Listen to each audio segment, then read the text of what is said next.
On August 8, 2025, Alaska's entire airspace was abruptly and unexpectedly shut down, an event that sent shockwaves through the state and the nation. Every airport, every airstrip from the bustling terminals of Anchorage to the most isolated gravel runways in the wilderness, ceased all operations without warning.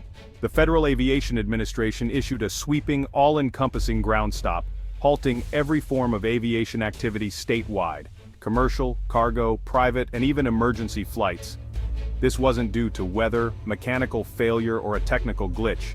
It was a coordinated, unprecedented event that immediately crippled Alaska's vital lifelines for commerce, healthcare, and daily life. Supply chains snapped, medevacs were grounded, and essential goods could not reach remote communities.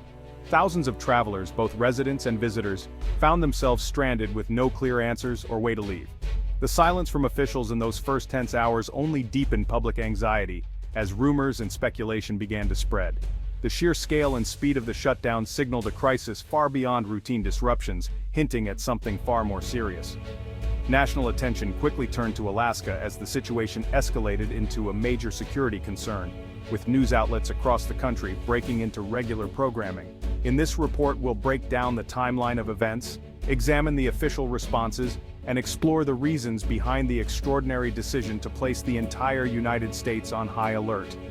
We'll focus on verified facts and official statements, cutting through speculation to provide a clear, objective account of what really happened. The shutdown was more than just a travel nightmare.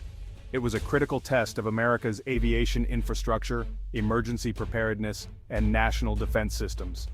By examining the facts, we can begin to understand why the skies over Alaska went silent and why the world watched so closely as events unfolded in the last frontier. The crisis began at 4:00 a.m. Alaska time, when air traffic controllers at Anchorage's ARTCC noticed radar anomalies and severe communication interference.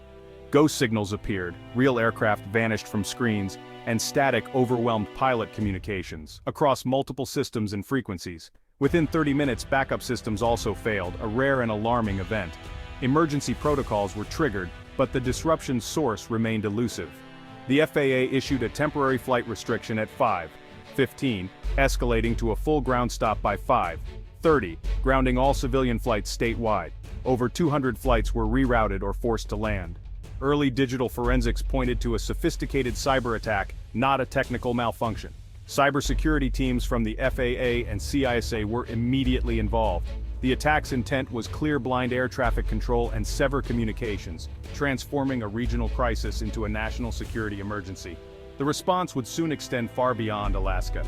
Alaska's vastness and sparse road network make air travel essential. Its airports are lifelines, not luxuries. For many Alaskans, planes are as common as cars elsewhere, connecting people to the outside world and to each other across immense distances and rugged terrain.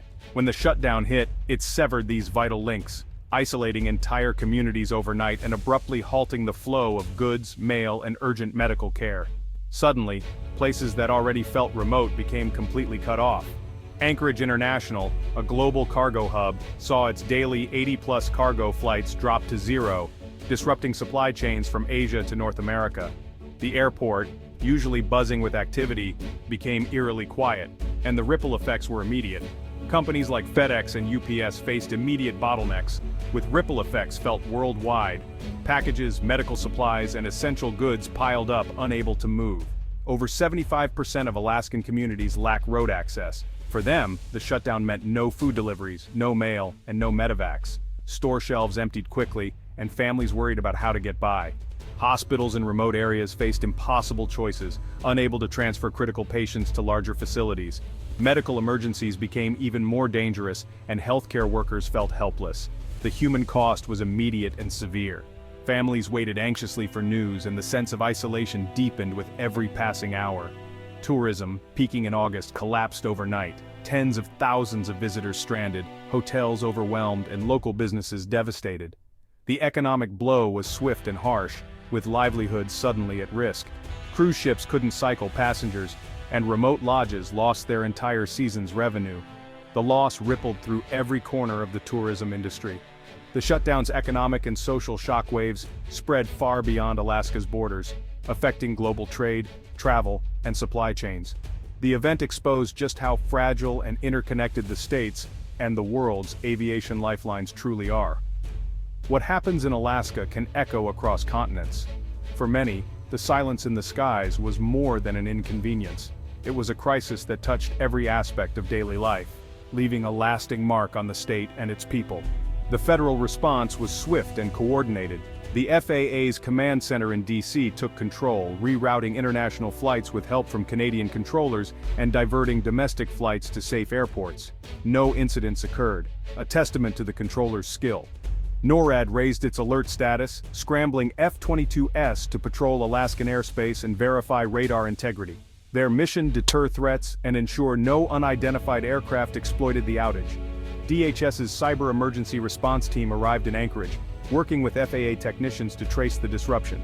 Early findings pointed to a state-sponsored cyber offensive, not a malfunction. The event underscored how civilian airspace systems double as national defense infrastructure. Official statements were cautious, confirming technical disruptions and security measures, while signaling to adversaries that the U.S. was on high alert. The message: America was treating the incident with utmost seriousness. That evening, the National Security Council placed the entire U.S. on high alert, acting on intelligence that the Alaska shutdown was a deliberate act of aggression. Alaska's strategic role as the cornerstone of America's missile defense made the attack especially alarming. If FAA radar could be blinded, could military systems be next? The high alert ordered all military commands to verify and harden their systems, and the FAA ramped up security at airports nationwide. Air traffic centers ran diagnostics and security checks intensified. The move strained the system but was deemed essential. Publicly, the U.S. signaled its resolve, warning adversaries and reassuring allies. Diplomatic channels buzzed as the world watched America's response to a new kind of threat. The high alert was both a defensive measure and a message: the U.S. would not be caught off guard. The economic fallout was swift and severe, sending shockwaves through industries both near and far. Anchorage's sudden shutdown delayed over 150,000 tons of vital cargo, electronics, perishables, and medical supplies, costing an estimated $100 million every single day. The planes remained grounded. Supply chains worldwide scrambled to adapt, with manufacturers and pharmaceutical firms facing costly delays, rerouting shipments, and struggling to meet urgent demand. Air freight prices spiked dramatically as companies desperately sought alternative routes, driving up costs for businesses and consumers alike. Alaska's fishing industry, heavily reliant on air freight for exporting fresh catch, lost over $30 million in just 2 days, with unsold seafood piling up and boats left idle. Tourism, already reeling from previous setbacks, suffered even more as thousands of trips were canceled, tour operators shut down, and small businesses lost their crucial peak season income. The shutdown's ripple effects hit every sector, from global logistics to local economies, leaving store shelves empty and disrupting daily life for millions. For many Alaskans, the losses were deeply personal. Fishermen, lodge owners, and bush pilots faced mounting bills and the threat of financial ruin, unsure when recovery would come. The Alaska Travel Industry Association projected over $75 million in tourism losses, a devastating blow to communities dependent on visitors. The event proved that a single point of failure in aviation can trigger a global economic shock, exposing vulnerabilities in the world's interconnected systems. The true cost of grounded skies was measured not just in lost dollars, but in livelihoods, dreams put on hold, and the uncertainty that lingered long after the runways fell silent. Alaska's airspace is a vital corridor for trans-Pacific flights. When it closed, dozens of international carriers, Cathay Pacific, Korean Air, Japan Airlines, were forced to reroute, adding hours and costs to each journey.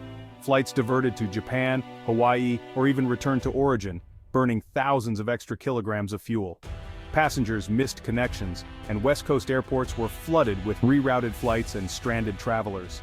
The disruption exposed the fragility of global aviation networks.